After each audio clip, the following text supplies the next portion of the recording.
హైదరాబాద్ లాంటి ఒక సిటీని క్రియేట్ చేసిన వ్యక్తి. మనస్ఫూర్తిగా చెప్తుంటది, రోజు చాలాసార్లు రోడ్డు మీద వెళ్తుంటే, ఫ్లైఓవర్స్ మీద వెళ్తుంటే హైదరాబాద్లో ఒక రాళ్ళు రప్పల మధ్య ఒక నగరాన్ని చూడగలిగింది. కానీ ఎవరిని చూడలేదు. అది రాళ్ళు రప్పలే కనిపించాయి కానీ ఆయనకు ఒక మహానగరం కనిపించింది.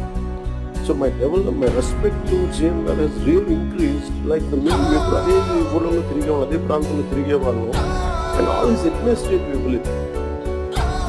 అడ్జస్ట్మెంట్స్ తప్ప కొన్నిసార్లు కొన్ని జియోస్ కావచ్చు, కొన్ని రూల్స్ అండ్ రెగ్యులేటర్స్ చీట్ చేయడం వాటిని మధ్యలో బ్యాలెన్స్ చేసుకుంటా ఆయన స్టేట్ యూనిఫైడ్ స్టేట్ కానీ ఇప్పుడు ప్రజెంట్ స్టేట్కి అప్పులు వారసత్వంతో అప్పులు కష్టాలు తిరిగినట్టు వచ్చిన ఈ రాష్ట్రం కానీ ఆయన లీడర్షిప్లో కొనసాగాలంటే all of you have to immediate